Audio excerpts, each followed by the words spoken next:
Hola a todos, bienvenidos a un nuevo vídeo en mi canal de YouTube Antón GF. Soy Antón García Fernández y les hablo, como de costumbre, desde Jackson, aquí en el estado de Tennessee, en los Estados Unidos de América, dándoles la bienvenida a una nueva entrega de estas impresiones sobre jazz, que en este caso va a ser un programa especial en conversación con un buen amigo que se encuentra ya preparado en la ciudad de Mexicali, en Baja California, en México. Mexicali Cali Road, stop Rose. crying, ¿no? Esa canción que Gene Autry llevó al éxito y también Bing Crosby cantó.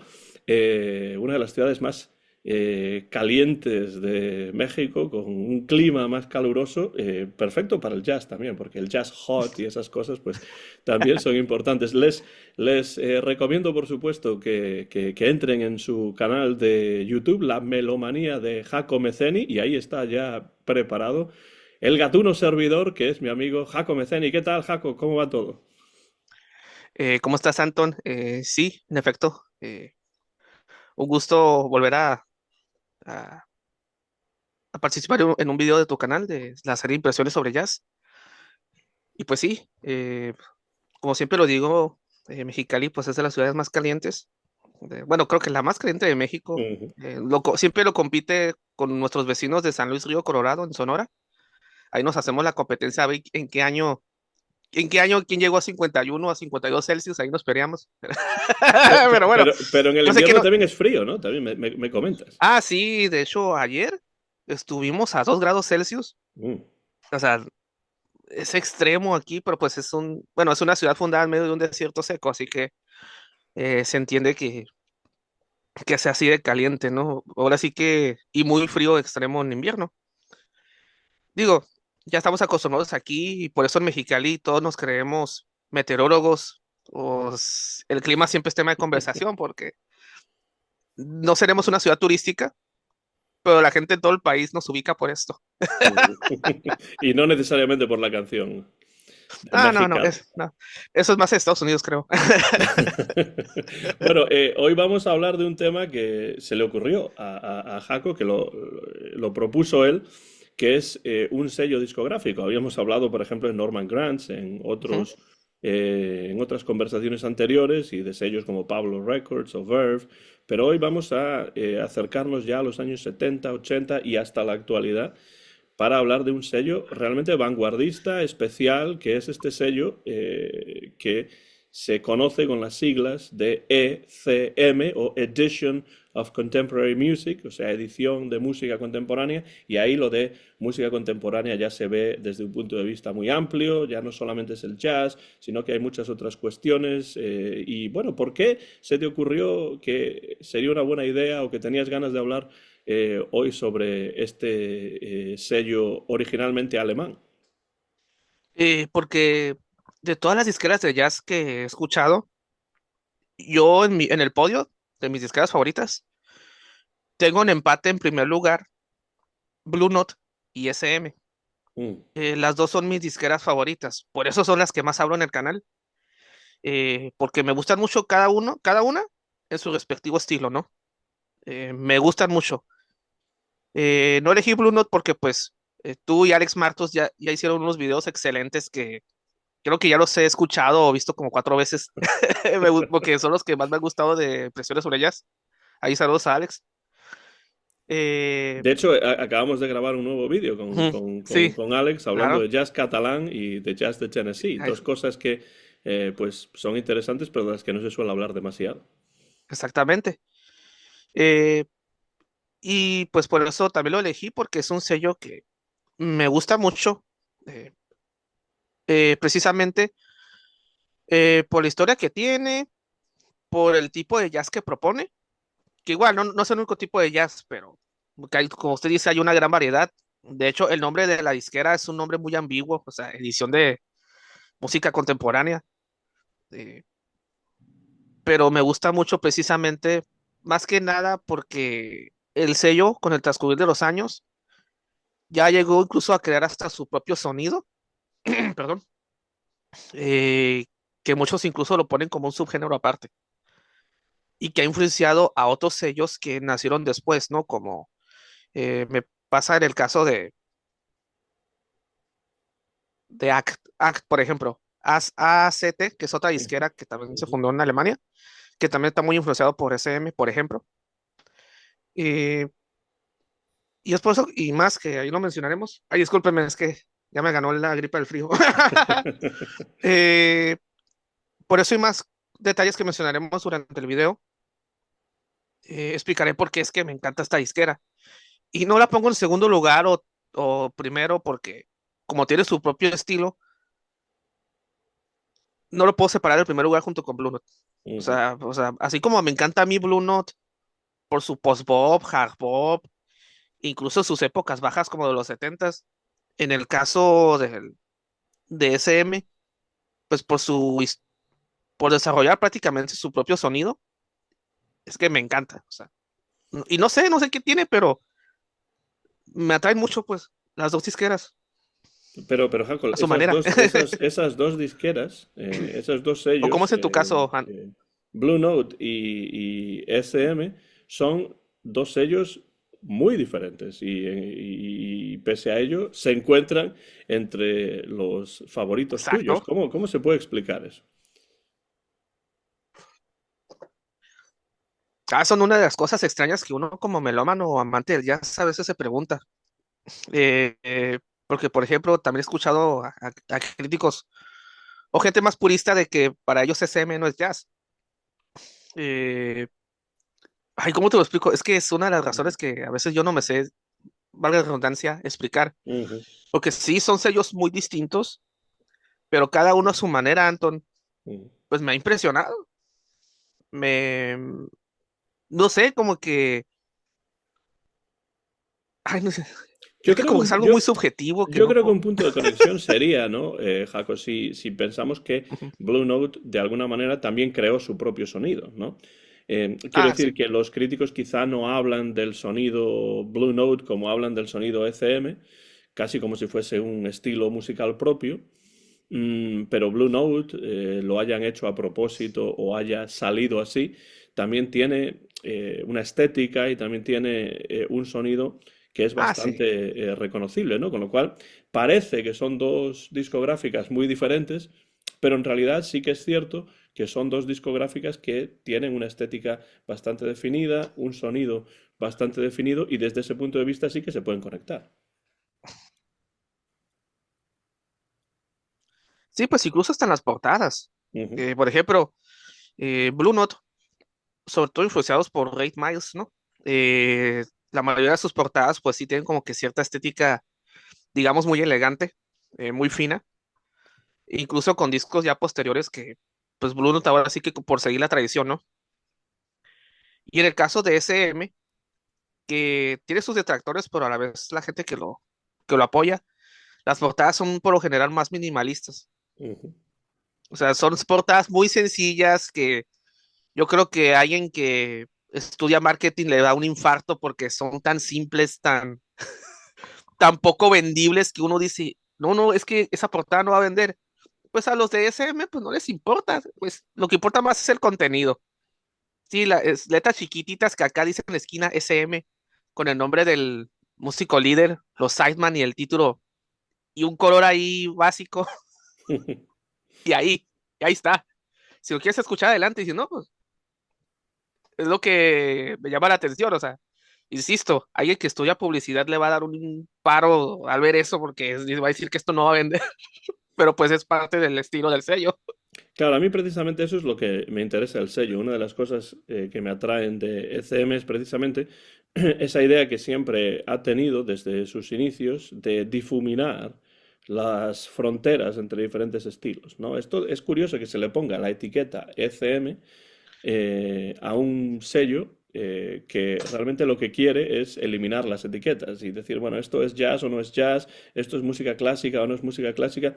Hay una fusión de diferentes estilos en los discos y a mí eso me parece muy interesante porque abre muchas posibilidades de crear diferentes sonidos que vienen de diferentes lugares y que van creando todo ello de diferentes procedencias, pues lo que se reconoce como el sonido de ECM. Y a mí precisamente eso es lo que me interesa, que la mayor parte de los discos de ECM son discos sorprendentes desde el punto de vista de que no se les puede Ujú. aplicar una etiqueta y ya está, ¿no? Podemos decir, bueno, esto es free Ujú. jazz, pero no solamente, ¿no? O esto es fusión, pero no solamente. Esto es vanguardia, pero ¿qué significa eso, no? Entonces hace que uno, además de escuchar los discos, pues tenga que pensar un poco sobre cuestiones genéricas y ese tipo de cosas. Sí, exactamente. Eh, por eso muchos de los discos o varios de los artistas que han grabado para SM, pues prácticamente toda su vida, de repente sí son estilos que a veces son difíciles de clasificar. Ujú, Sí es jazz, pero es un jazz influenciado por, no sé, por la música de cámara, o es un jazz influenciado mucho por las vanguardias, ujú, o es un jazz muy influenciado por la world music, porque también hay artistas ujú, en el sello SM de Brasil y otros países que le ponen su estilo. Pero pues aún así, en la mayoría de los casos uno encuentra un factor común denominador. ujú, Y yo el sonido SM lo defino como que este ambiente atmosférico, contemplativo, hasta reflexivo que te transmite mucho la música de este sello. ujú. O sea, hay muchos discos que yo los escucho y digo, oye, este podría quedar para un soundtrack de una película acá de, no sé, de cine de autor o cosas por el estilo, porque sí, no sé, una película para festivales como el de Berlín, ¿no? Yo creo que le podía quedar como soundtrack porque sí están muy Sí, interesantes. yo, Varios realmente, proyectos. si hay que definir el sonido, yo tengo aquí algunas notas de algunas características que me parece que son diferenciales en el sonido de Ujú, ECM, que es una especie de sonido limpio, cristalino, transparente, ¿no?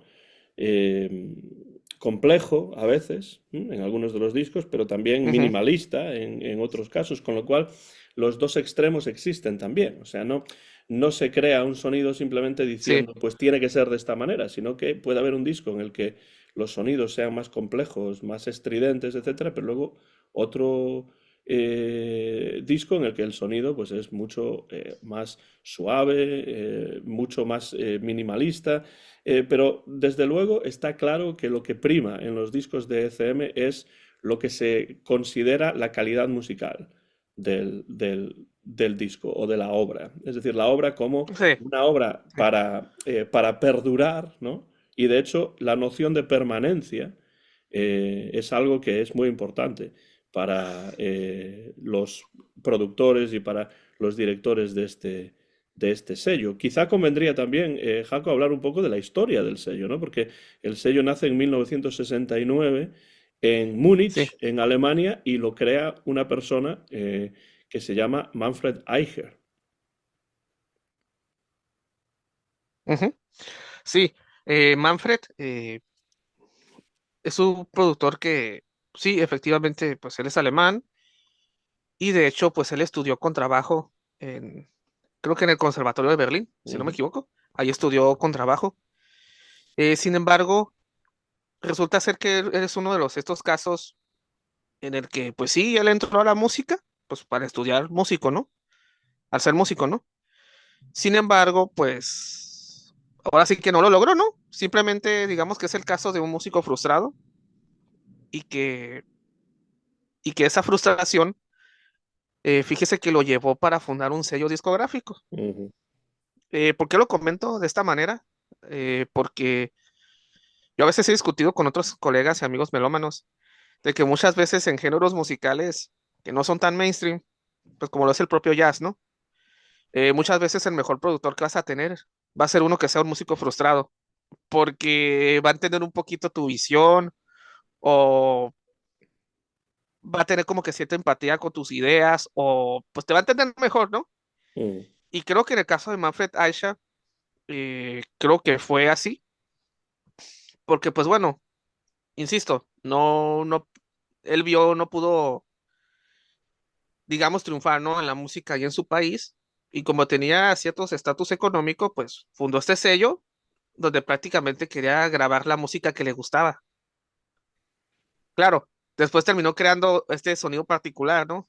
Y no sé si planeado o simplemente fue lo que fue surgiendo por el ujú. tiempo, pero se me hace un caso muy curioso el de él, ese aspecto, ¿no? De que quizás no quiso simplemente vivir toda su vida frustrado, sino que dijo, ah, pues, ¿sabes qué? Pues eh, ¿cómo decir? Ah, se me olvidé la palabra, disculpa. Como Olvidé la palabra, canalizarlo, pero ¿no? lo Canalizarlo quiso para... llevar mejor a canalizarlo, exactamente. Gracias, Anton. Decidió canalizarlo, fundando un sello, el cual pues ya se considera de los más importantes, yo creo que del jazz, ¿no? No nomás de Sí. Europa, sino que del jazz en general, y que sigue de pie en la actualidad. O sea, que es lo impresionante.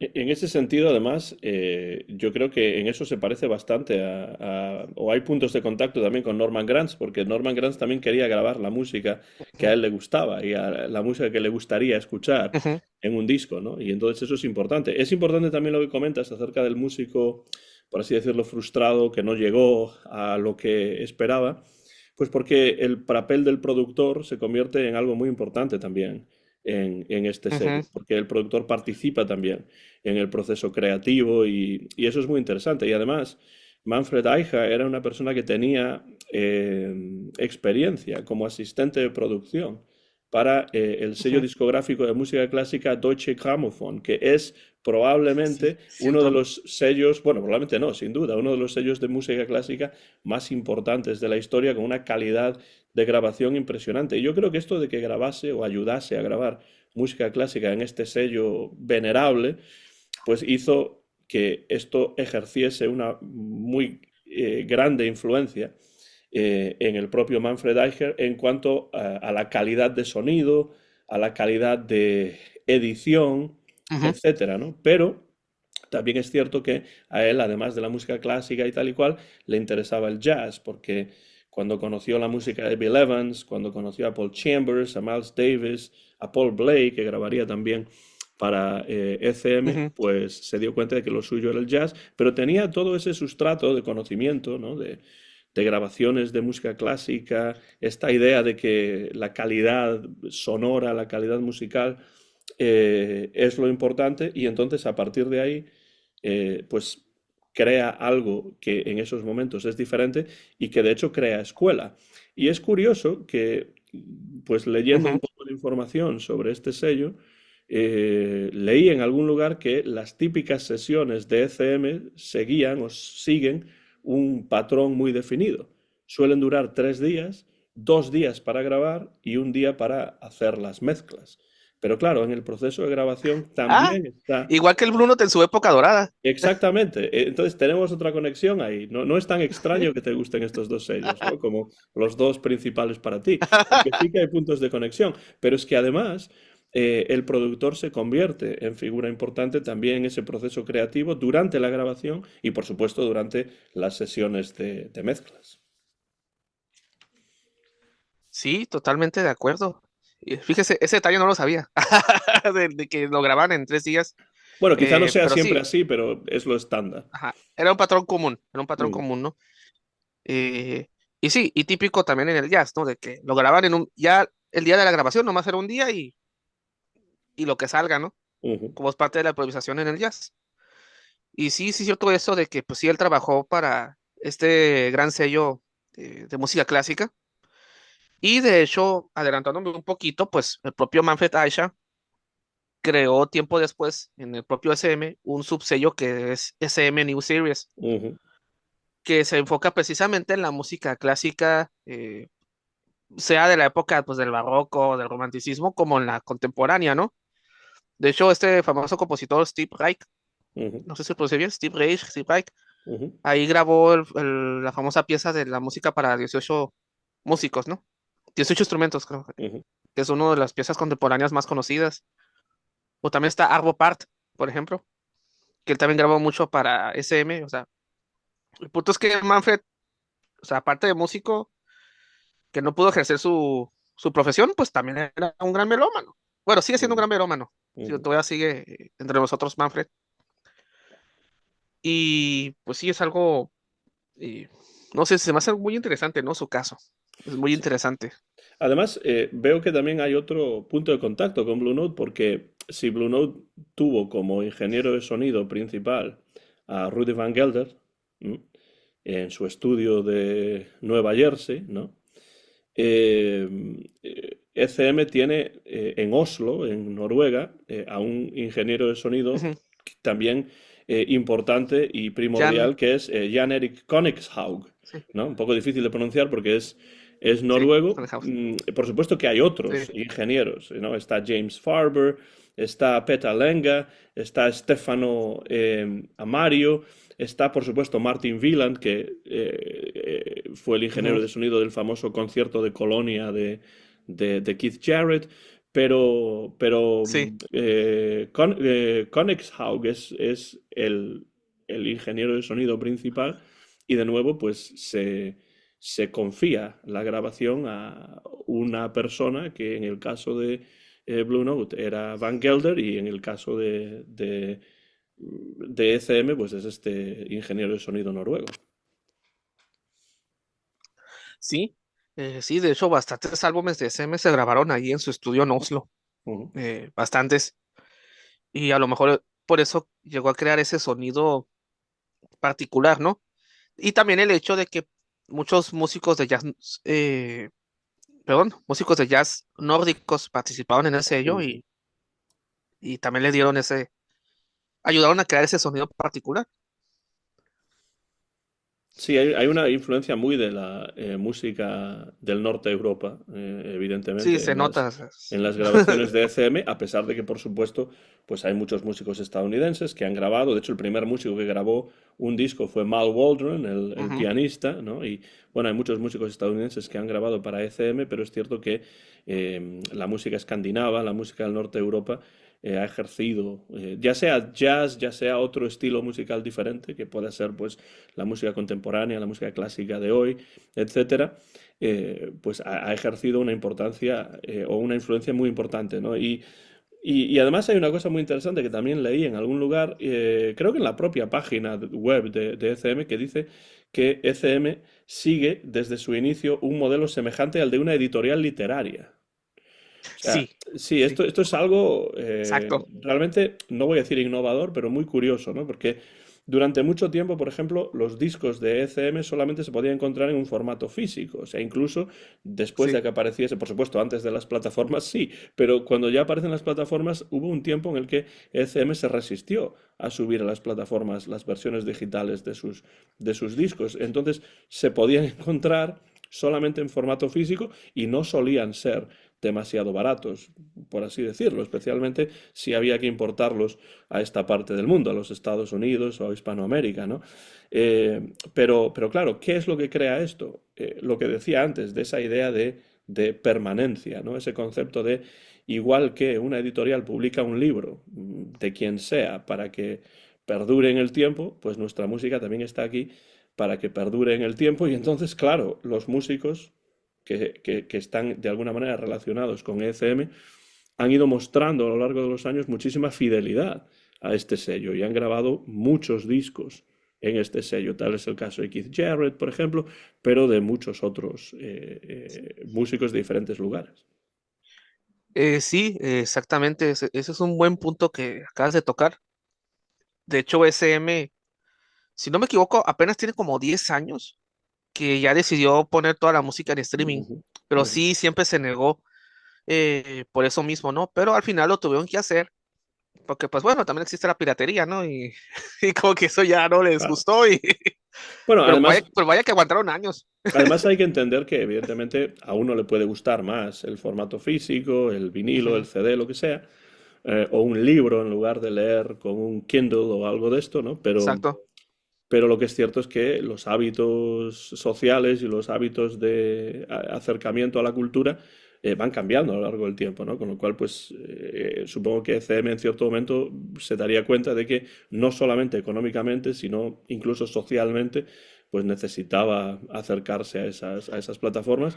Y aunque yo sigo prefiriendo tener los discos en formato Ujú, físico, si no los puedo encontrar, pues evidentemente voy a ir a las plataformas a buscarlos y escucharlos, porque al fin y al cabo de eso se trata.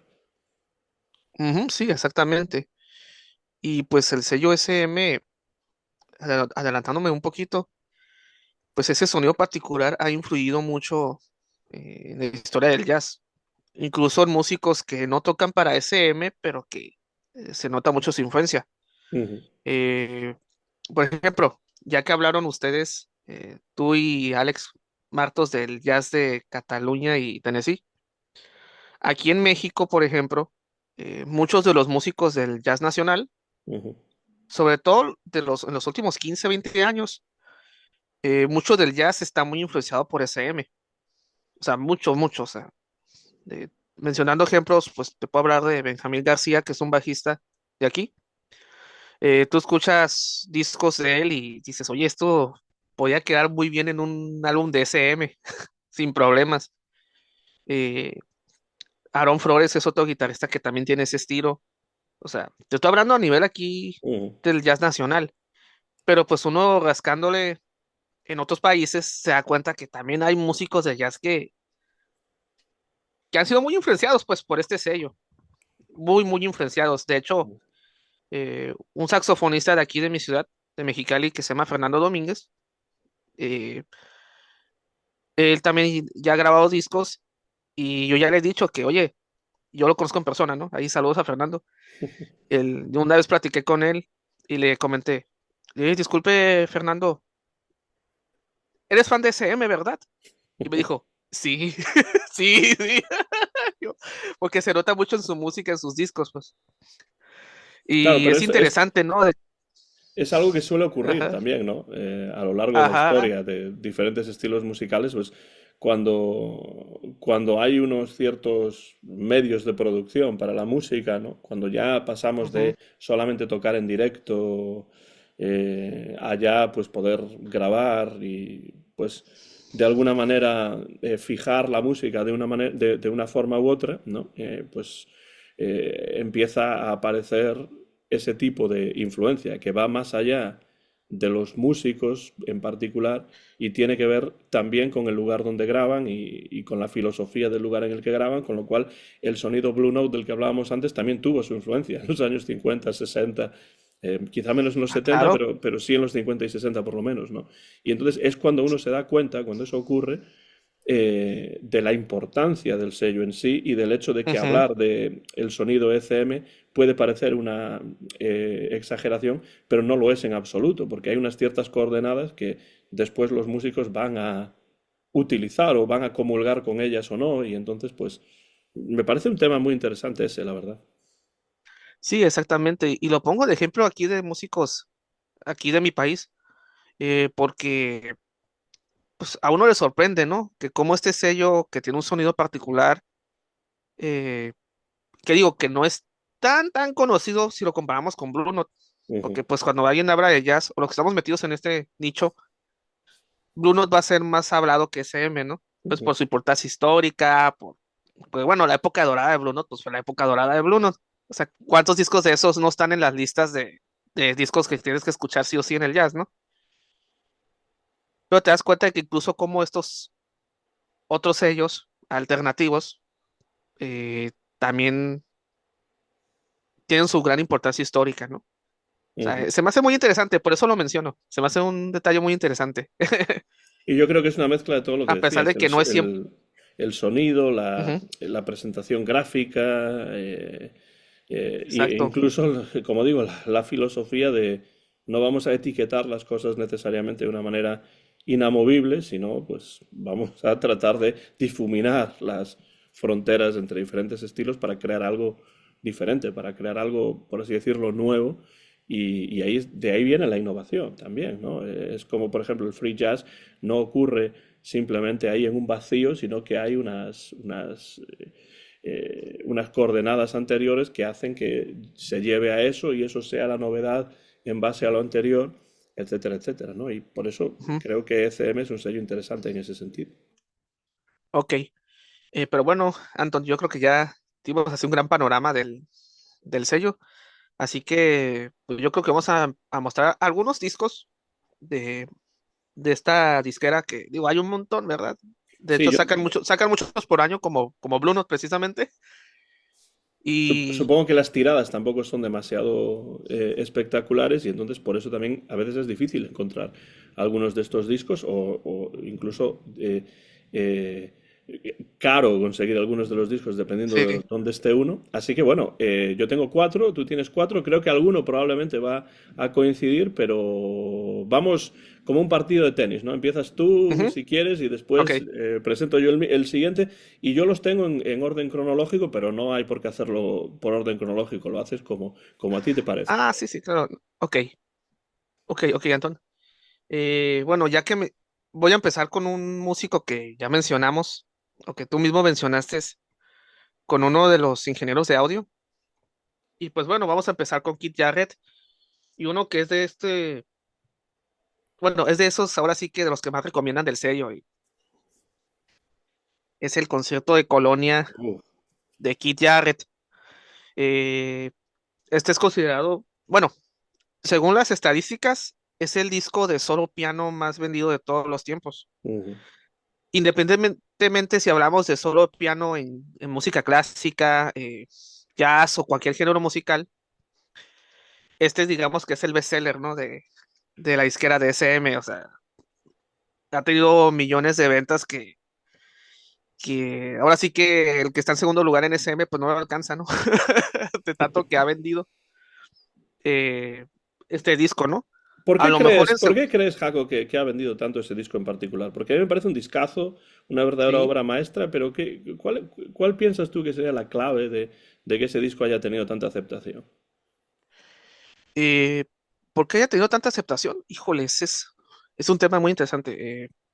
Yo pienso que ha de ser poniéndome un poquito en el contexto de los setentas, ¿no?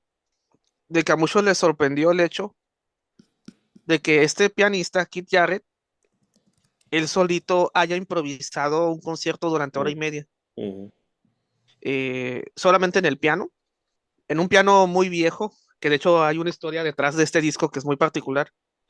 Eh, de manera muy resumida, el piano estaba en pésimas condiciones y Keith Jarrett ya no iba a grabar el concierto. Al final, la que era la productora, que ahorita no recuerdo su nombre, que es de Verbra Records,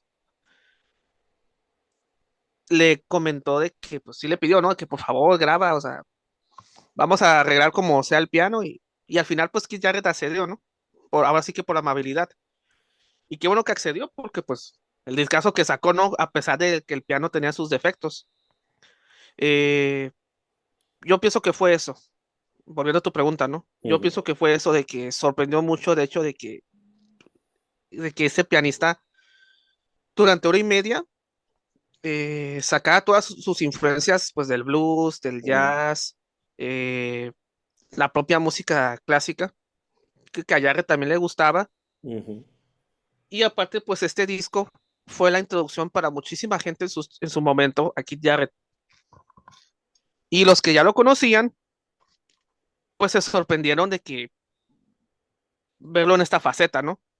Porque había gente que ya conocía a Keith Jarrett desde que tocaba con Charles Lloyd, o con los discos que ya grababa para Atlantic en el cuarteto, el llamado cuarteto americano, ¿no? Que él ujú, tuvo, porque con SM tuvo otro cuarteto.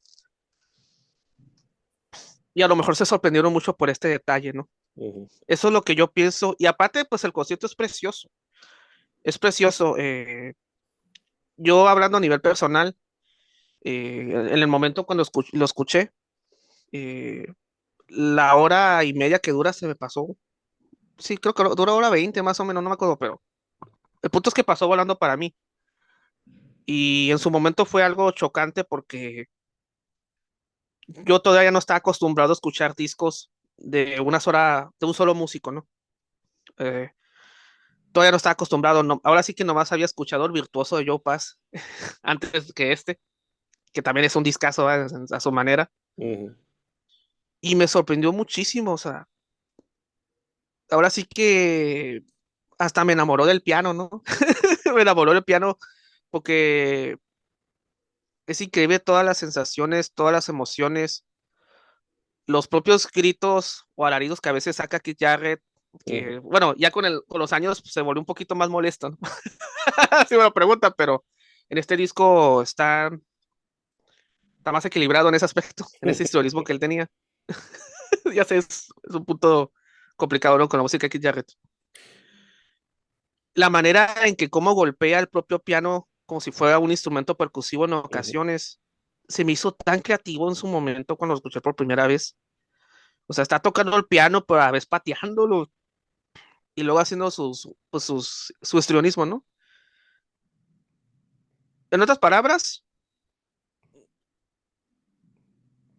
me transmite muchas emociones. O sea, las emociones que él quiere transmitir eh, en el piano, logra transmitirlo muy bien. ujú, Conmigo y con mucha gente que ha escuchado el álbum. O sea, no vas a o sea, no es un disco para escucharse nomás ahí de fondo, ¿no? Cuando estás cocinando o estás haciendo otros quehaceres, ¿no? O sea, al contrario, o sea, él solo se pone en el piano, acompañado de ningún otro instrumento, y te invita a escucharlo durante la hora 20 que dura el disco. ujú, Te invita. Sí, dura, no, ¿cuánto dura? Pero punto es que dura más de una hora ujú, y logra atraparte. Él solo nada más. Y que para mí, que les repito, que en este tiempo no estaba acostumbrado a escuchar discos de nomás un solo músico, pues hizo ujú. un antes y un después para mi apreciación musical.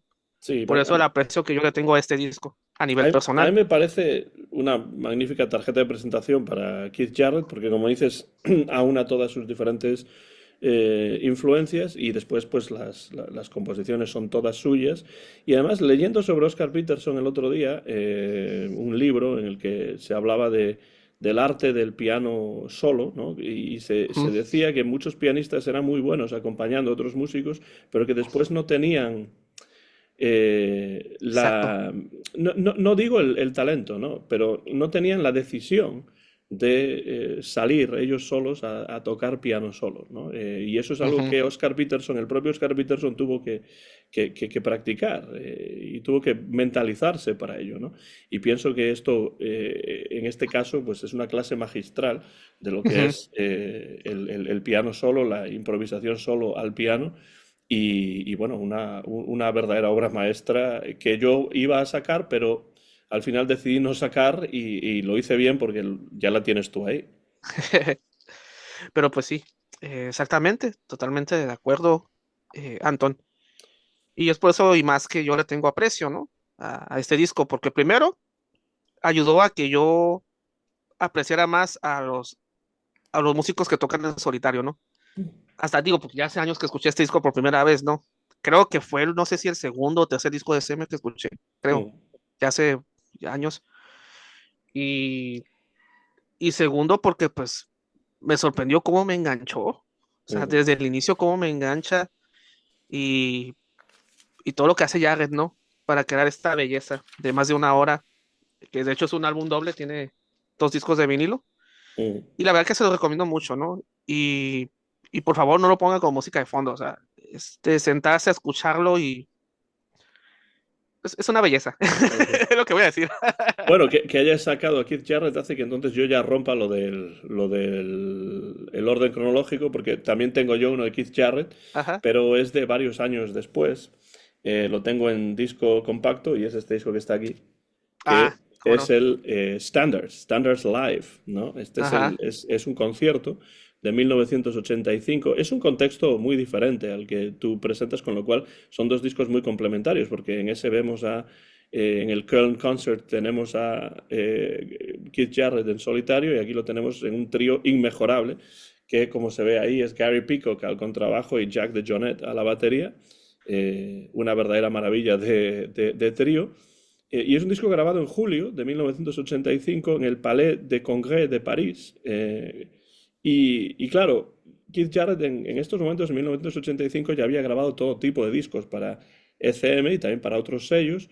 Pero en 1983 este Manfred Eicher, que pues tenía muy buenas ideas, quizá él no llegó a tener éxito como músico, pero sí, desde luego como productor, y se le ocurrió la idea de que quizá sería una buena idea registrar un disco en el que Keith Jarrett con un trío tocase estándares o reinventase estándares del jazz, ¿no?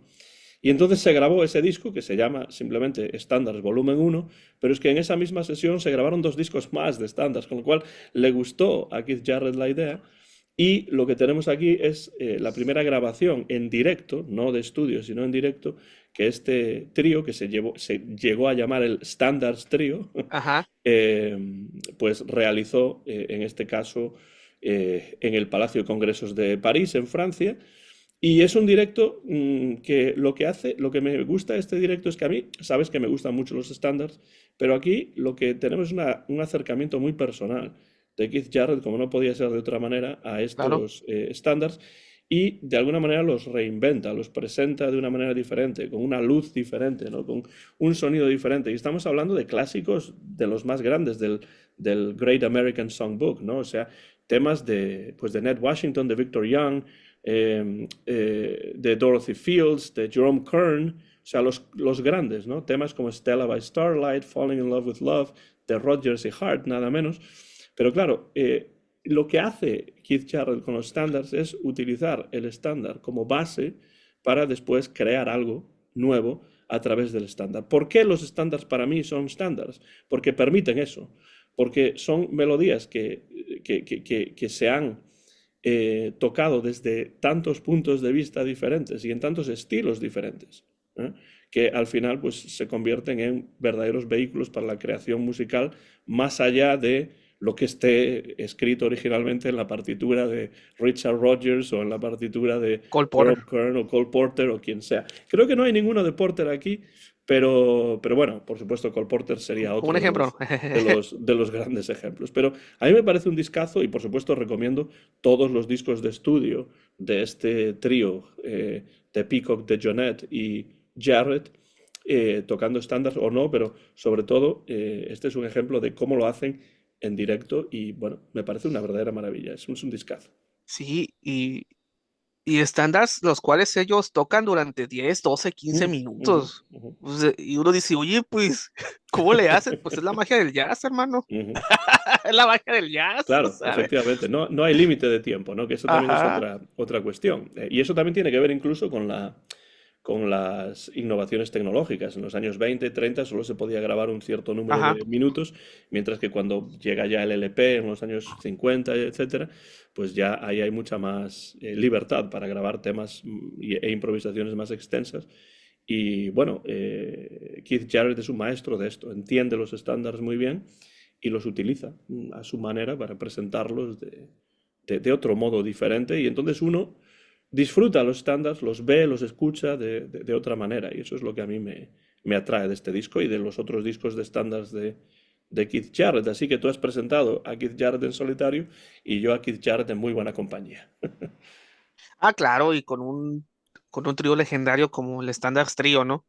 Que Gary Peacock y Jack DeJohnette se entienden a la perfección con Ujú, Jarrett y por algo el trío duró muchos años. mm, Nomás hay un disco donde no pudo asistir Jack DeJohnette y tocó Paul Motion. No me mm. acuerdo el nombre de ese disco. Tampoco es mala, mal No, sustituto, ¿eh? tampoco, pero en general los discos de Standards Trio son excelentes, son maravillosos. Eso sí, debes de tener un poquito de paciencia con el histrionismo de Jarrett que ya mencioné, Ujú, porque hay gente sí. que A mi esposa le molesta bastante, pero bueno, uno se acostumbra a eso. sí, sí, sí, pero si no le haces caso a lo que está haciendo él y nomás te pones atención a lo que están tocando, pues es excelente, o sea, Ujú, es excelente. Y de hecho, ahí mencionaste un punto importante sobre Manfred que se me había escapado. Manfred, ahora sí que como yo digo, entraba como que en modo fan y él solía mucho decir a los propios músicos, oye, ¿por qué no hacen una colaboración tú y ujú. él? Oye, ¿por qué ustedes tres o ustedes cuatro, por qué no graban discos? Muy como Eh, Norman Granz otra vez. sí, cierto, buen punto. Como Norman Granz precisamente les decía eso, ¿no? Que, oye, pues tú y tú podían grabar un disco sin problemas. O sea, proponía muchísimo a los Ujú, músicos de su disquera hacer colaboraciones y salían resultados muy interesantes.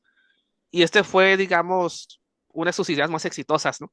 ujú, Definitivamente el Standard Trio, o sea, que ya es una agrupación ya clásica de lo que es el jazz de los ochentas en adelante, ¿no? O ujú. sea, Y una faceta muy importante también de la carrera de estos tres músicos y de Keith exactamente. Jarrett también en particular. Bueno, ¿qué más tienes por ahí guardado Ok, para presentar? otro disco que creo que vamos a conseguir también, bueno, de otro músico, pero que yo lo tenía que mencionar porque pues es mi músico amado, así que a lo mejor ya iba a ser muy predecible, pero pues obviamente iba a poner algo de Uh, mi amado Paz Metheny, Bien, obviamente, bien hecho, bien hecho. Y además él es empezó una, aquí. es una cubierta muy del medio oeste de los Estados Unidos, eso. Así es, se me hace Es una, muy... una temática muy típica de Pat Metheny, ¿no?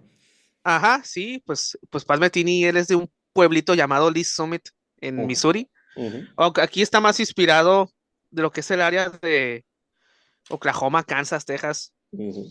De hecho, tiene un nombre muy Nebraska. particular, ¿vale? Nebraska, ah, sí.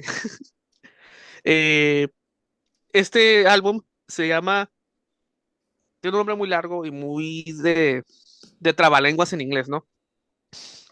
As Falls Wichita, So Falls Wichita Falls, Ujú. que en realidad son dos ciudades, si no me equivoco, ahí ayúdame con la geografía. Ujú. Hay una que está en Texas y la otra Sí, está en Kansas, si no e- me equivoco. efectivamente, Wichita Falls Ah, está ok. en Kansas, sí. Eh, y Claro, pues hasta hay es una, un juego de palabras, ¿no? El título. ajá, por eso, son trabalenguas, como digo en inglés, o juego de palabras, ¿no?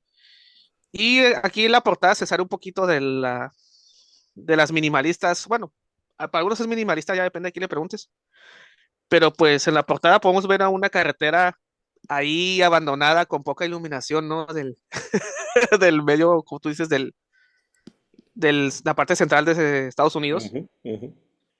con un carro en el fondo y la mano, pues con, ahora sí que con un, ¿cómo se llama?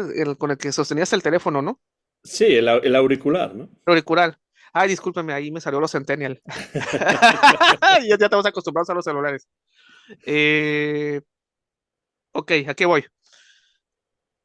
Este disco decidí dirigirlo de todos los que grabó Messini con SM, que por cierto, Pat Metheny debutó con SM. Ujú. Antes estuvo con el cuarteto Gary Burton. Y Gary Burton, de hecho, fue su mentor de otro disco que no decidí mencionar, no mencioné en esta ocasión. Eh, pero en este álbum, haz de cuenta que no es un disco de él como solista, Ujú, pero tampoco es un disco con el Pat Metheny Group. ujú, Es un disco especial que él grabó con el que es su compañero de todas, con el que fue su compañero por muchos años, el pianista Lyle Mays, para mí uno de los pianistas más infravalorados. Eh, y es un álbum muy curioso, muy particular, porque el primer tema, que es el del nombre homónimo del disco, de 20 minutos de duración, es un tema que, wow, o sea, me gustó muchísimo por toda la historia que te cuenta. O sea, prácticamente yo me imagino precisamente viajar de Wichita a Wichita Falls al escuchar ese disco.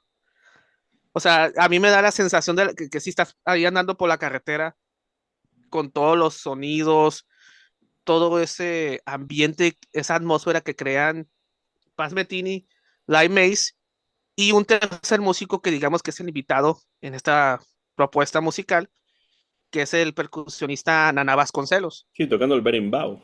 Ajá, el berimbau y otras percusiones. Bueno, también con su propia voz hacía sonidos Vasconcelos. Y él también perteneció por un tiempo al Pan Metini Group. Ujú, De hecho, aparece en un disco que se llama Off Ramp. Aunque no fue así, digamos, integrante oficial, pero pues en la práctica tocó hasta en giras con ellos. ujú, Pero bueno, es un disco que me gusta mucho precisamente por ese experimento de 20 minutos que para mí sí es una canción de que si yo tuviera carro o coche, ujú, escuchara mientras estoy viajando por la carretera. O sea, porque me da esa sensación de un ujú, viaje, ujú, pues con todas las transiciones, el propio Limeys haciendo de las suyas con los sintetizadores, eh, Vasconcelos haciendo percusiones con su voz y con el berimbau y otras ujú. percusiones. O sea, ese es el puro tema del lado A. Si nos vamos al lado B, que también tiene música muy bonita, pero yo destaco una, September 15, Ujú, 15 sí, 15, ¿no? Septiembre 15, ujú, el cual es una balada muy bonita, de casi 8 minutos, la cual está dedicada a Bill Evans, Ujú. Y se nota además que está eh, dedicada a Bill y Evans. se nota. De hecho, este youtuber, productor llamado Rick Beato, él menciona que September 50 lo considera como que una de las canciones o baladas de jazz más bonitas o Ujú. más hermosas, porque sí tiene ese sentimiento como que de melancolía y nostalgia, eh, que sí recuerda mucho a mí personalmente, queda muy bien como una representación de lo que fue la vida de Bill Evans, ¿no? Una persona virtuosa pero, en el piano, pero que muy humana, ¿no? Porque, pues bueno, uno leyendo la vida privada de Bill Evans, pues este señor, este caballero, pues tuvo muchos problemas personales con las Ujú. drogas, con la que fue su esposa por muchos años, y no sé, es una sensación como que melancólica y trágica la que me transmite la canción, y más sabiendo que está dedicada a Bill Evans. Ujú. Y se Ujú. la dedicaron porque recientemente había fallecido, ¿no? Ujú. Cuando fueron a grabar el álbum. Y se me hace un homenaje muy bonito al que es, pues, uno de los pianistas, bueno, de los que están en el podio, ¿no? De los mejores músicos de jazz de la historia para mí. Ujú. Sí, es que este es un disco grabado en 1980, Ujú, que se publicó al año siguiente y bueno, ujú. tienes razón en lo hermosa que es esa balada, muy de Bill Evans. Uno se imagina a Bill Evans tocando ese tema con mucha facilidad y el tema de la cara A, el que mencionabas de la eh, del juego de palabras. Bueno, Wichita está en Kansas y Wichita Falls está en Texas. Texas. Pero sí, es casi como una especie de la versión jazz de una road movie, ¿no? Como que estás ahí Sí, en el coche conduciendo por los Estados Unidos, por ese medio oeste en el que las carreteras casi no tienen fin. Y bueno, es un magnífico disco, la verdad. Hace mucho que no lo escucho, pero es un disco que me gusta mucho y especialmente ese tema inicial y, como tú dices, la balada dedicada a Bill Evans. y sí, o sea, y es un disco que se disfruta mucho por esa experimentación que hicieron ambos, incluyendo el propio Vasconcelos, que es el que les Ujú. ayuda en el ámbito percusivo. Y sí, es un disco que recomiendo mucho. Igual está también la de It's For You, que tiene pues todo el estilo del Pat Metheny Group, Ujú. acá alegre, a la vez melancólico. Ozark, que es un tema pues que inicia de manera muy alegre, después de los 20 minutos que disfrutaste del viaje, ¿no? De la road movie estilo jazz. Y también llama la atención el tema de Estupenda Grasa, que Ujú. es como que la versión del Amazing Grace, ¿no? Del himno, pero jazzificada, de Ujú. 3 minutos, ¿no? Como manera de concluir el disco. No sé, se me hace un proyecto muy curioso y muy particular, eh, de Pat Metheny, fuera del Pat Metheny Group, Ujú. de esos mismos años, que recomiendo mucho. Sí, y grabado para SM. Pues ya Pues, que, ya que tienes a Pat Metheny ahí, yo también tengo un disco de Pat Metheny, así que lo voy a mostrar, pero es un disco grabado 5 años antes, quizá uno de los discos más conocidos del Pat Metheny Group, grabado en 1975, pero publicado en 1976, y es, por supuesto, claro, Bright Size Life. No podía faltar, obvio. porque es un discazo y además, bueno, pues tú dijiste que grabó su primer disco en ECM, pues aquí está. Este es Ahí el está. primer disco de Pat Metheny en ECM. En estos momentos, 1975, estaba Pat Metheny dando clase en la Berklee School of Music en Boston, en Massachusetts. Siendo muy Y joven, ¿eh? ahí es cuando tenía a Gary Burton como su mentor, el Ujú. vibrafonista, y compuso Pat Metheny los temas de este disco en esos momentos, ¿no? Y por lo que parece con la ayuda de Gary Burton, a pesar de que no aparece aquí en los créditos el vibrafonista en absoluto, pero bueno, es un disco que yo creo que deja muy clara cuál era la propuesta de Pat Metheny en estos momentos iniciales de su carrera, tratando de crear un sonido muy particular que se mantiene a lo largo de todas las composiciones. Y es un disco que, curiosamente, aunque ahora se habla mucho de él y se reconoce como una de las obras maestras, uno de los mejores discos de Pat Metheny, o por lo menos un disco fundacional dentro de su carrera, etcétera, en su momento vendió muy poco. Ujú. Se convirtió en disco de culto pues con el paso de los años. Entonces, le damos la razón a Manfred Eicha con esta idea de permanencia. O sea, no se sacó el disco para que vendiese millones nada más salir, sino que es un disco que se mantuvo en el catálogo y con el paso del tiempo se convirtió en un disco importante, uno de los clásicos de Pat Metheny. ¿Pero por qué además? Porque es que aquí nos encontramos a Pat Metheny en un trío con Bob Moses a la batería, que solía tocar en el grupo de Gary Burton, y pues tu tocayo, Jaco Pastorius, en una de sus ¿Cómo primeras no? grabaciones también para este sello, que está, bueno, que hace un trabajo excepcional Claro. al bajo eléctrico, como no puede ser de otra manera, y se convierte además en pues uno de los puntos álgidos, de una de las razones para escuchar este disco, además de que sea un disco con composiciones de Pat Metheny, comienzo de su carrera, pues está también Jaco Pastorius aquí, con lo cual, pues Claro. necesario tenerlo en la colección. Y bueno, además de que todos los temas sean de Pat Metheny, hay uno al final, que es Round Trip Broadway Blues, en el cual lo que realmente tenemos es una versión de Pat Metheny y de estos tres músicos de un tema del gran Ornette Coleman, con lo cual evidentemente la influencia de ese estilo musical de Ornette Coleman pues está ahí también latente y finalmente patente en la parte final del disco porque lo que hace es grabar uno de los temas, bueno, composiciones de Ornette Coleman. A mí me encanta el disco y de nuevo esta idea minimalista, ¿no? Tenemos ahí también un paisaje más o menos del medio oeste y como tú decías antes, pues simplemente el nombre ahí, Pat Metheny en pequeño y arriba Bright Size Live, con un vinilo se ve un poco más grande, pero a pesar de eso es también una portada bastante minimalista. Ajá. Y allá abajo, en letras más chiquitas, Sí, SM. ECM, bueno, hay que SM, ¿no? acercarlo más para que se vea, sí. Para que veas, sí, es SM. No, pues ahora sí que, ¿qué puedo decir? No, pues ahí está Jaco Gat, como le decimos los que amamos allá como Pastorius, pues, de sus primeras participaciones, ¿no? No recuerdo si ya era parte de Weather Report, no me acuerdo, Yo creo que sí, pero pero no estoy hablando de sí, memoria, sí. ajá, no me acuerdo bien. Pero sí, sí fue de los primeros proyectos donde lo vemos ahí como sideman. Y pues aparte que Jaco y Pat ya se conocían desde tiempo atrás. Ujú, Hay un disco no muy conocido del propio Jaco, donde también participa Pat Metheny. Y este fue ya otra participación que tuvieron, pero ya para SM, ¿no? ujú. Y como tú mencionas, Gary Burton fue mentor de Pat Metheny, que me llama la atención de que Pat ya daba clases en Berkeley siendo tan joven. Sí, sí, Entonces yo sí. digo, ay, caray, a los 19, 20 años ya das clase ahí, oye, pues, ¿qué onda? ¿Qué pasó Y aquí? mientras estoy dando clase voy a componer unos temas y vamos a grabar un disco para Sí, ECM, o pero sea, muy joven, o sea, sí, sí. sí es un prodigio, Pat sí es un prodigio. No lo digo como fan, quitando mi sesgo de que es mi músico favorito de todos, pues sí es un prodigio, ¿no? Ya para dar clases en Berkeley a esa edad, pues oye, no es como para que lo presuma cualquiera. Y no, pues sí, es que ese disco me gusta mucho, o sea, he escuchado de principio a fin, Ujú, desde las primeras notas que escuchas, ta, ta, tarán, turun, turun, y, o sea, ya te das cuenta que es Paz Metini, ya te das cuenta hasta la manera de tocarlo. Y sí, sí, es cierto eso, como pasa con SM.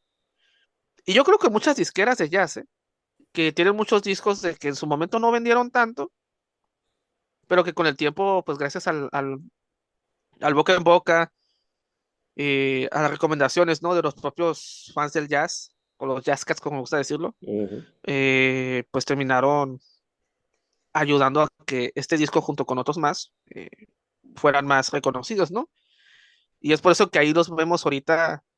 Por ejemplo, yo entro al Instagram de SM, por poner un ejemplo, y SM pone la publicidad de un disco y los primeros comentarios que aparecen son, por favor, gritan un vinilo, gritan un vinilo, gritan un vinilo. Es lo que más pide la gente en los comentarios. De que no, es que este disco ya no se consigue porque pues hace años que se reeditó. Ahora, por favor, reedítenlo, por favor. Ahí ujú, están los típico comentario en cualquier publicación de SM o Blue Note, ¿no? Las peticiones de que lo reediten. ujú, Y eso ayuda, y eso es precisamente gracias al boca en boca, ¿no? ujú. Sí, Y sí. pues bueno, también, y en el caso particular de Paz Metini, pues se volvió Paz Metini, ¿no? Y es por eso que mucha gente que lo conoció posteriormente, pues empezó a buscar este primer disco, Ujú. evidentemente. Era Sí, algo sí. natural que se iba a dar. Pues recomendemos alguno más que tengas por ahí Ok, de ECM, aunque no sea de Pat Metheny necesariamente. ajá. Ah, no, no, no, pues sí, ya sabes que yo de Paz Metini podría hacer Un programa, horas. una serie de programas Sí, enteros. sí, claro, que próximamente en el canal. Próximamente. Eh, ya que hace rato mencionamos la influencia de la música nórdica Mm, en, en SM, quiero mencionar a un guitarrista eh, noruego, ujú. porque vaya que hubo varios noruegos en el sello. Bueno, yo creo que quien esté escuchando esto ya sabe de quién Que estamos hablando, pero bien. su nombre es Terje Ripdal. Sí, Y este sí, es un sí. disco de 1980 llamado Descendre. No sé si así se pronuncia, porque creo que es de latín la palabra, no, no me parece Sí. muy, No muy sé si es en nórdica. francés o si es en... Sí. Francés. Así que Ujú, disculpe al francófono que esté viendo esto, pero eh, Descendre es un álbum de 1980 eh, de Terje Ripdal, que es un guitarrista que él muy joven debutó en su país natal con una banda de rock de allá de los 60 en Noruega, que rayos se volvió su nombre, ahorita checo el dato, pero él empezó pues en el rock siendo adolescente, pero ya empezando la década del 70 como que se empezó a interesar más por las vanguardias, por el avant-garde, el free jazz y luego la fusión. Tiempo después llegaría al sello de SM, que ha sido prácticamente su casa toda su vida. O sea, ujú, casi toda la discografía de Terje Ripdal ha sido con SM. Y empezó a grabar pues discos de fusión muy interesantes, muy interesantes. Eh, entre ellos está un disco del 76, sí, 76, que es donde aparece un tema que se llama Per Ulf, que recomiendo mucho, Perulb. Y pues poco a poco Ripdal pues fue buscando su propio sonido, que fue más por el lado de la fusión, sobre todo con el rock, ¿no? Y obviamente las influencias del jazz en la improvisación. Y llegamos a 1980, aunque bueno, lo grabó en el 79, ujú. que es este que se llama Descendre. Personalmente es mi álbum favorito de Ripdal. Eh, ahora sí que me voló mucho la cabeza en su momento cuando lo escuché. Primero porque no sé qué pedales usa Ripdal o no sé cómo le hace, qué efectos, pero la distorsión que hace en la guitarra me encanta. O sea, Ujú. me encanta. No sé qué efectos usa, así que hay un guitarrista que me lo puede explicar. Pero yo ya nomás con escuchar ese tipo de distorsión, yo sé que es él, Ujú, yo sé que es él. Pero esa distorsión que hace la guitarra, más el arreglo que tiene el tema con todo ese sonido ambiental eh, atmosférico típico de SM, eh, me hace tener unos buenos viajes, ¿no? ujú, Con su música. Y donde lo siento más patente es en este disco, sobre todo en el track número 4 Insane, que hasta podía quedar hasta como para soundtrack de película, no sé, de thriller o cosas por el estilo. ujú, Y aparte que en este disco aparece un músico que yo aprecio mucho, que para mí es de los bateristas más infravalorados, que es John Christensen. ujú. John Christensen para mí es de repito, de los bateristas más infravalorados, porque, pues bueno, que yo sepa, él nunca grabó un disco como líder, siempre fue sideman de un montón de músicos de jazz, principalmente de los países nórdicos y del norte de Europa, pero él ayudó mucho a desarrollar el sonido SM en el ámbito percusivo, Ujú, en cómo la batería tiene que sonar en el sonido de este sello. Y él lo ayudó a desarrollar muchísimo ujú. y me gusta mucho porque a lo mejor uno podría decir, oye, pues en este tipo de música atmosférica, como que tocar la batería no suena muy bien, ¿no? Simplemente dejemos los sintetizadores y la guitarra y ya. Pero Christensen, no sé, repito, yo no soy músico, ¿verdad? No soy baterista, pero la manera en que toca los platillos, el tom, los toms, mejor dicho, no sé, pero Sí, queda muy bien le da más con riqueza, todo el más arreglo. profundidad y... Ajá, Sí, sí. exactamente, o sea, por ejemplo, en Listening, pues están todos los sintetizadores en su máxima expresión y él está, pero en un ritmo que no se siente fuera de lugar. O sea, Ujú, queda a la perfección y que uno puede, repito, uno podría decir, no, podemos quitarle las percusiones. No, al contrario, tú lo acabas de decir, Anton, le da una riqueza interesante. ujú. Y por esas razones y muchas más es que yo lo considero un baterista muy infravalorado que ayudó mucho al sonido del sello Sí, en el ámbito rítmico. en Escandinavia sí que recibió bastantes premios, pero Ujú. bueno, no es un batería de los que más se habla, evidentemente, dentro del jazz. Exactamente. Y este disco me gusta muchísimo, de principio a fin. Es mi favorito de Ripdal. Pero en general, Ripdal sí es un guitarrista que lo tengo también entre mis favoritos, Ujú. precisamente por su fusión. Su fusión. Y pues, ya sé que parezco más loro que gato, ¿no? Pero la, no sé qué efectos hace en su guitarra distorsionada que me atrapa, ¿no? Ujú. Me recuerda mucho a Larry Coryell, que nada más lo escucho y hacer esas distorsiones y me atrapa también. No, es una muy buena elección, la verdad. Tiene muy buenos discos y además es un músico que grabó muchos discos, Terry Sí, Riptal, pero ese disco en particular sí, es un magnífico disco que nos da una muy buena idea, pues, de gran parte de lo que él intenta hacer musicalmente. Y además es un disco curioso porque tenemos guitarra, tenemos batería y tenemos también fliscorno y trompeta, con lo cual el sonido, pues eso afecta al tipo de sonido ah, sí. que se va a crear. No solamente es la guitarra, sino esa presencia de los vientos o Sí, de la sí, trompeta también es muy interesante. sí, o sea, aquí Pale Mikkelborg, que es el trompetista que toca aquí, que también le da ese sonido, eh, pues atmosférico, ¿no? Al disco. Ujú, Y pues Mikkelborg sí tocó mucho con los músicos nórdicos de SM. ujú, O sea, no es el único disco donde participa. Y pues es un trío interesante, ¿no? Un trío muy interesante. La combinación de estos instrumentos que lo hace un disco ahora sí que muy SM, ¿no? Este es un ejemplo de muy del SM de esa época, pero bien hecho, ¿no? ujú. Muy, muy bien hecho. Y por eso les decidí hablar de él, porque ahora sí que en el terreno de la fusión es mis respetos para Ripdal. Ujú. Pues el siguiente que tengo yo no tiene que ver tanto con la fusión, pero sí más con el free jazz, porque es un disco de, bueno, de 1973, de los primeros de la discográfica de ECM, y es el primer disco de Dave Holland, el contrabajista, como líder. Él había estado tocando con Barry Altschul, el percusionista, había estado tocando con Chick Corea también, pero Chick Corea decidió ir por su lado. De hecho, grabó discos en solitario, solamente con piano, de la misma manera que Keith Jarrett. Y entonces Dave Holland y Barry Altschul dirigieron como líderes una sesión con Sam Rivers al saxo tenor, nada menos, y Anthony Braxton al saxo alto. Entonces, qué puede salir mal cuando tienes a ese cuarteto? Pues nada, y lo que sale es una pequeña obra maestra de CM, que es esta Conferencia de los Pájaros o Conference of the Birds.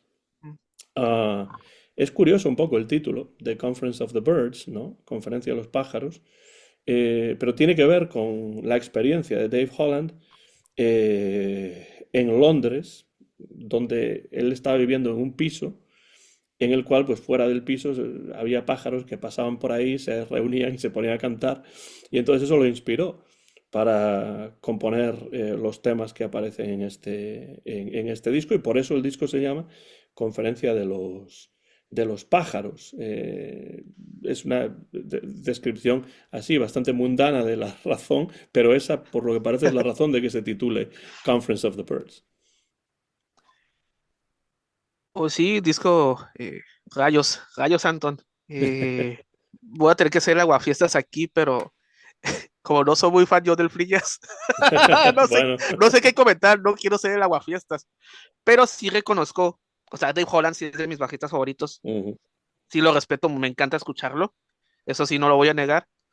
Y pues sí, ese disco de Conference of the Birds sí suele estar mucho en el listado de los discos más recomendados de SM, sobre todo del ámbito del free jazz. ujú. O sea, A como mí que me sí fue un gusta disco muy mucho. importante en su momento. Me Sí, gusta fue muy. como ejemplo de free jazz, que además es bastante accesible. O sea, no es un free jazz pues totalmente inescuchable o que, o sea, evidentemente como todo free jazz, al ser O jazz sea, más libre, pues ajá. necesita que uno se implique y que escuche, desde luego no se va a poner de fondo tampoco, como decías Ujú. anteriormente, ¿no? Pero claro, tenemos 6 composiciones, todas ellas de Dave Holland, Four Winds, Q&A, Conference of the Birds, Interception, Now Here, Nowhere, juego de palabras ahí también, y Seesaw. Esas son 6 composiciones propias, pero lo que hace realmente Dave Holland en este disco, y esto es lo que me interesa, es que inicia cada composición con un tema musical, ¿no? Que sirve para asentar de alguna manera la clave en la que se va a tocar, el tempo al que se va a tocar, más o menos las coordenadas que llevan a la improvisación, pero después deja total libertad para que los músicos vayan improvisando en base a eso, teniendo en cuenta que, por supuesto, la improvisación, a pesar de que sea free jazz, no es completamente libre, es imposible que sea completamente libre. Entonces, escuchamos esa melodía al inicio y después ya a partir de ahí, pues van llegando las improvisaciones. Por eso me parece un disco tan recomendable dentro del free jazz. Me parece, no voy a decir que sea una introducción perfecta al free jazz, porque hay muchos discos muy buenos de free jazz antes de este. Pero Ujú. bueno, es un disco que apunta más al free jazz que a la música atmosférica o al new age o a la fusión, ¿no? Sino que se inscribe, teniendo por supuesto a Anthony Braxton, pues evidentemente así tiene que ser, dentro del jazz más libre, ¿no? Pero es un jazz libre muy escuchable, que uno puede seguir con cierta facilidad y bueno, me parece un disco que tiene una fama, yo creo que bien ganada, este Ah, Conference claro. of the Birds de Dave Holland. Así que lo Sí, quería sí. traer como ejemplo de algo un poco diferente, ¿no? Dentro de ECM. Ah, sí, claro. Pues sí, un ejemplo de que en SM, pues también había otros estilos, ¿no? Ujú. O hay. eh, y entre ellos el free jazz, que también a Manfred pues le gustaba mucho también. El free jazz y pues otros estilos más. Ah, y disculpa por no comentar más, No, no, está bien, está Ahora bien. sí que me agarraste en un subgénero que yo sí no, no me he Yo podido atrapar yo aún. lo sabía y Aún. por eso he dosificado el free jazz. Simplemente pues presento este como ejemplo del free jazz y ahí está. Dave Holland, 1973, la conferencia de los pájaros, que no tiene que ver con yo pensaba originalmente que tenía algo que ver con ese texto medieval de Geoffrey Chaucer, que Ujú. es Conference of the Parliament of Fowls, o el Parlamento de las Gallinas, pero no, no tiene nada que ver con eso, tiene que ver con esos pájaros que estaban afuera de su ventana en Londres y que le dieron la idea de componer estos temas. Sí, y yo la primera vez que leí el título de Conference of the Birds, yo pensaba que a lo mejor era una referencia a Charlie A Parker, Charlie ¿no? Parker, claro, Ajá, sí. fue lo que yo pensé cuando Podría estaba ser. leyendo por primera vez el catálogo de SM, dije, ah, caray, Dave Horan homenajea a Parker o qué. No, no es el caso, pero sí que está Anthony Braxton. Hay 2 saxos, está Ujú. Sam Rivers, que es magnífico también.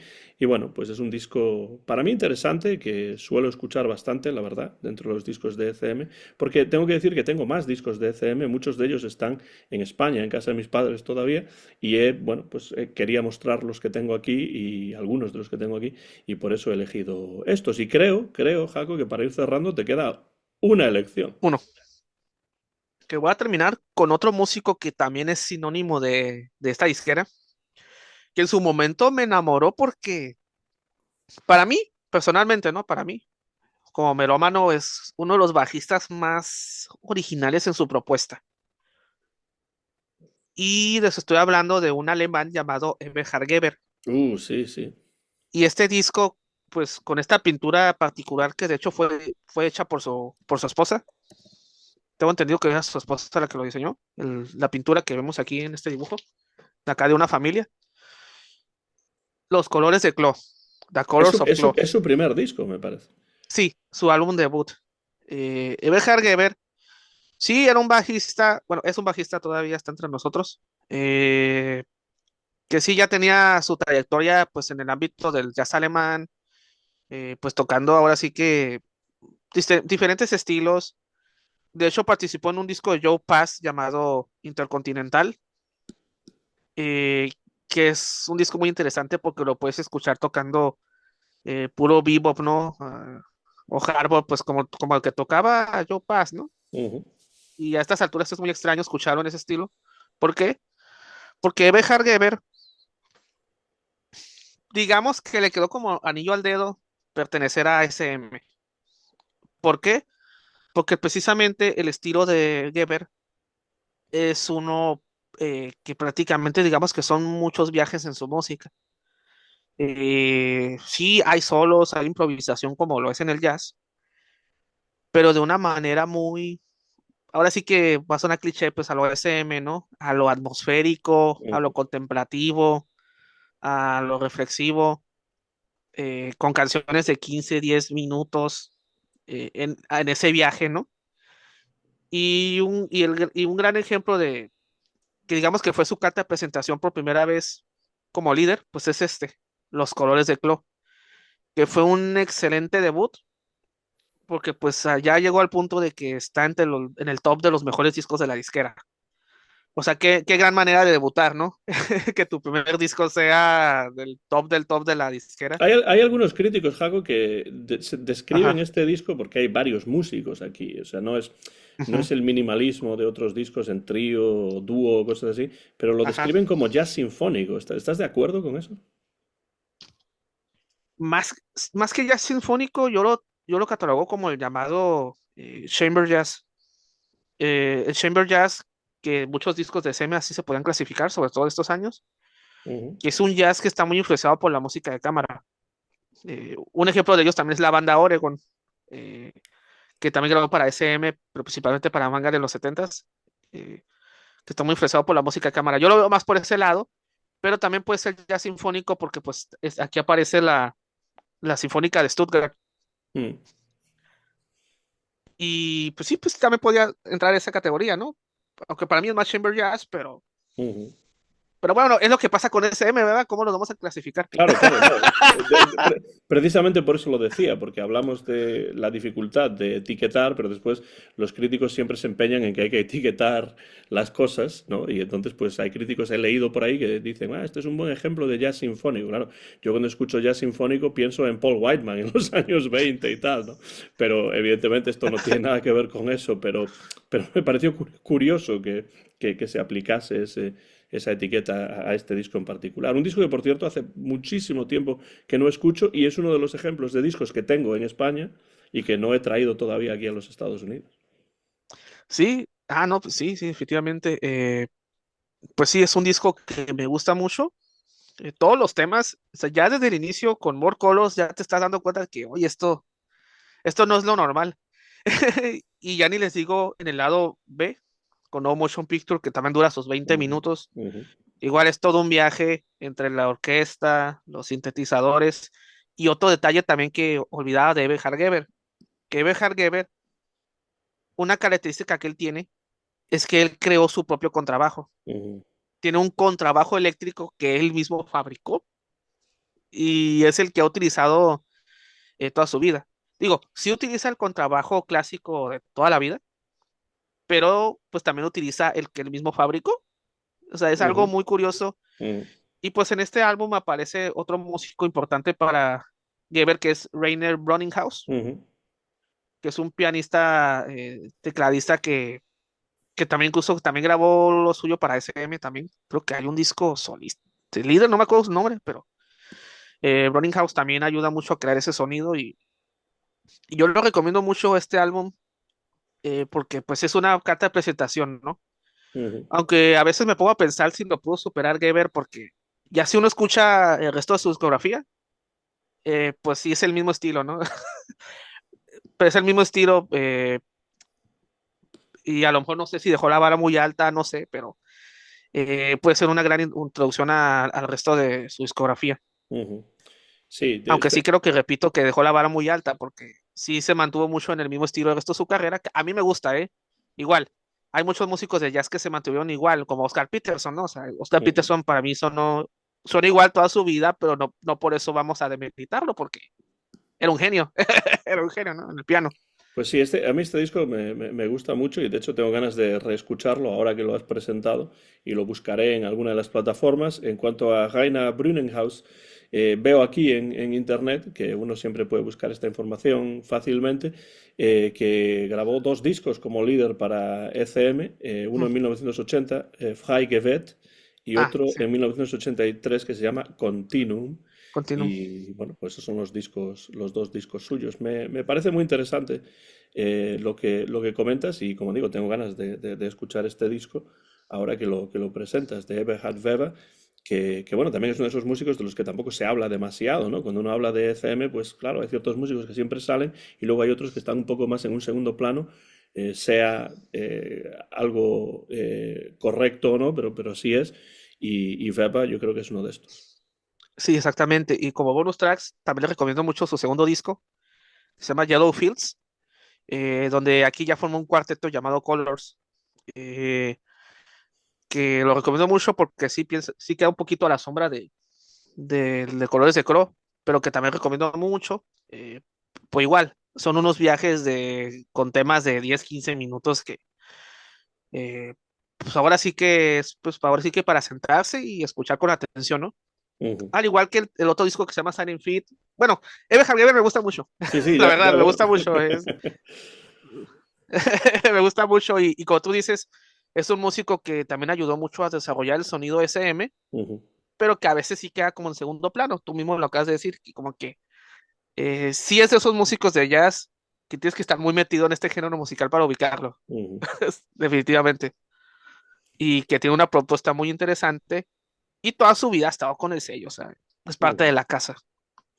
Pues yo cierro con uno que ya es mucho más conocido, uno que, claro, quienes estén viendo y escuchando esto dirán, bueno, hay muchos discos que se quedan fuera. Bueno, solamente hemos mencionado 8 discos de los miles que se han publicado a lo largo de las décadas en Ajá. ECM. Podríamos haber elegido otros y quién sabe, en un futuro a lo mejor haremos otro vídeo en el que elegiremos otros discos diferentes de otros músicos diferentes, ¿no?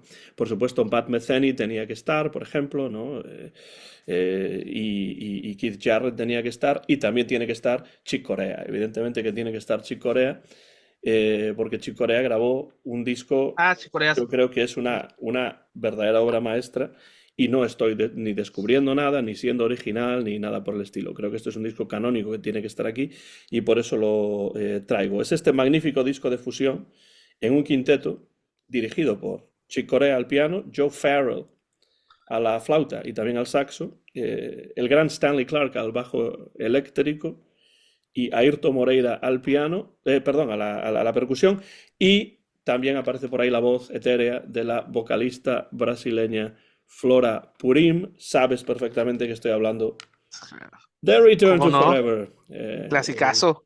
un clasicazo ya desde la cubierta, que es icónica, el título que también es icónico, porque además serviría después para dar título o para dar nombre al grupo Return to Forever, con el que seguiría grabando con estos mismos músicos Chick Corea. Pero esto, lo que tenemos aquí es la génesis de todo ello. Y es un disco, bueno, me parece un disco impresionante, suave, etéreo muchas veces, con esa voz de Flora Purim, con esos instrumentos que tocan de una manera muy pausada y que crea de nuevo una atmósfera muy agradable, muy accesible también. O sea, este no es un disco que uno pone y dice, "Buah, esto es muy difícil de escuchar", ¿no? Es un poco más asequible, pero sobre todo es un disco pausado, tranquilo, etéreo, con unos músicos que además se entienden a la perfección. Lógico que grabasen más discos juntos posteriormente. Y una verdadera maravilla, un clásico de la fusión que además nos da una idea muy precisa de que esto de la música brasileña con el jazz o esto de la música brasileña con el pop estadounidense no era simplemente un romance pasajero, sino que duró y sigue durando muchas décadas después. Decía, y esto lo digo siempre, Donald Clark en un disco que escribió, en un libro que escribió sobre Frank Sinatra, que una de las mejores cosas que le habían ocurrido al jazz y al pop de los Estados Unidos había sido la llegada de la música brasileña, la samba, la bossa nova, etcétera, etcétera. Pero es que llegó para quedarse y esto es un buen ejemplo. de ello. Este Return to Forever es una fusión, pero es una fusión que tiene, por supuesto, raíces brasileñas, si quieres, pues raíces latinas, que esto de latino está muy de moda decir latino por aquí, latino por allá, pero no es una cosa nueva lo de la música latina, es algo que lleva existiendo desde siempre, ¿no? Claro. Y por supuesto la fusión pues es una de las caras de ECM y pues aquí tenemos un ejemplo preclaro de lo que es esto, que es el Return to Forever de Chick Corea, que bueno, es un disco al que yo vuelvo constantemente. De hecho, tengo dos ejemplares porque pensé que había perdido este disco y lo compré otra vez y luego me apareció el que tenía ya, con lo cual es un A veces disco que pasa. tengo, que tengo dos veces. Pero bueno, un discazo con temas de Chick Corea, con unos músicos que se entienden a la perfección y que dan una clase magistral de lo que es la fusión bien hecha, con gusto, con elegancia y de forma sutil también, porque los temas fluyen de uno a otro y es un disco que mantiene una atmósfera maravillosa de principio a fin. No, sí, es que creo que lo mencionaste ahí como bonus track, porque es importante ese álbum, porque también es otro clásico de SM también. O sea, y no nomás del SM, del jazz en general, y Mm, como mencionas, fue el debut, digamos que de facto, mm, de Return to Forever, ¿no? Porque el álbum se lanzó en su momento como un disco líder de Chick Corea, ¿no? Pero pues yo creo que ahí vieron que sí se entendían muy bien y nació la banda. Ya después con Liza Ferrer, ¿no? Y pues sí, sí, o sí. sea, la verdad es que se me ha creado un catálogo muy inmenso y hay muchos que se quedaron en el tintero. Por ejemplo, uno de mis músicos favoritos es John Abercrombie, Ujú, el guitarrista. Eh, Él tiene un disco que se llama Timeless, que todavía no lo tengo porque ujú, pues a veces sí son complicados de conseguir. Son muy complicados. Y aquí pongo, por ejemplo, el disco Getting There, que ujú, este ya es de finales de los ochentas. No es tan conocido, pero me gusta mucho porque él tenía muy buena química con el bajista Mark Johnson, con el baterista Peter Erskine. Erskine, no, sí, es el que ujú, estuvo con Weather Report por un largo rato, ujú. y el saxofonista Michael Brecker. Hacían un cuarteto muy interesante. Y aunque este disco me gusta mucho, pero John Abercrombie, pues me gusta más el Timeless Ujú, o incluso el Cat and Mouse que sacó en el 2002. Otro músico que no tengo todavía por el momento discos de él como líder, que es Ralph Towner, ujú, el de la banda Oregon, guitarrista pianista que de hecho Oregon grabó algunos discos con SM.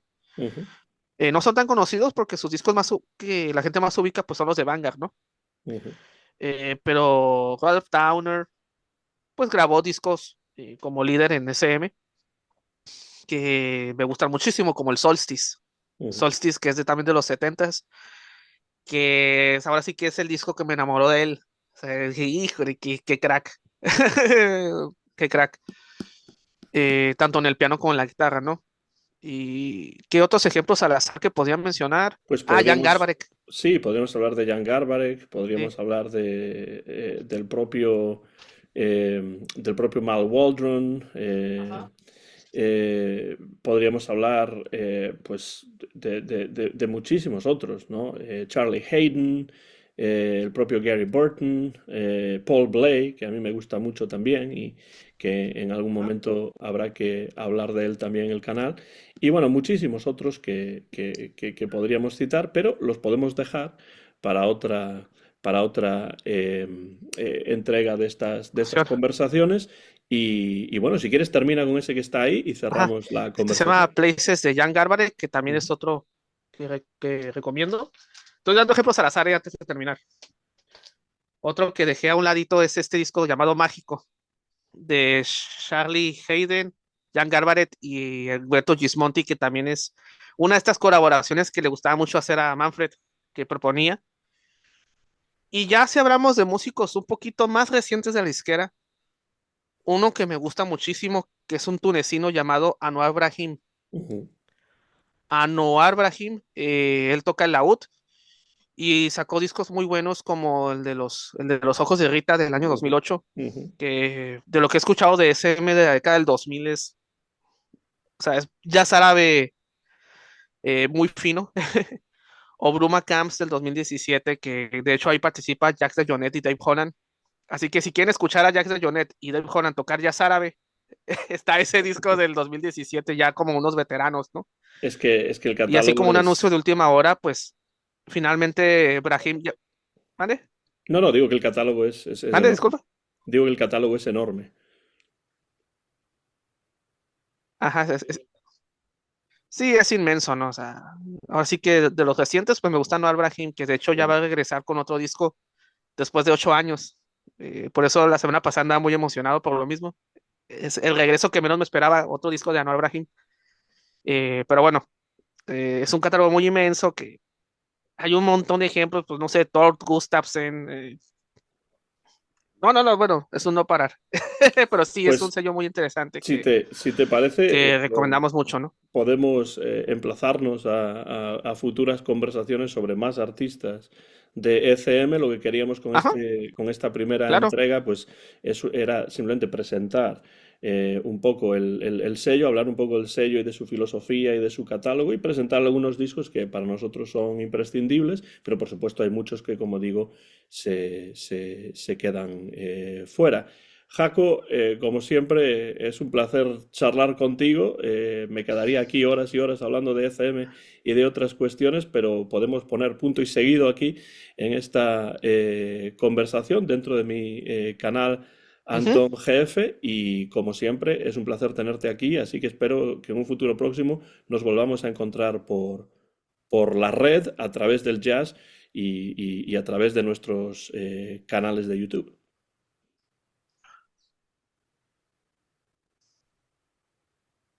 Claro, Anton, un gran gusto platicar contigo con el que es una de mis dos disqueras favoritas. Después de Blue Note, bueno, están en empate, ¿no? Pero me encantan las dos, a cada uno a su manera. Y pues te agradezco mucho, ¿no? Que hayas aceptado la propuesta, ¿no? De hablar de este sello.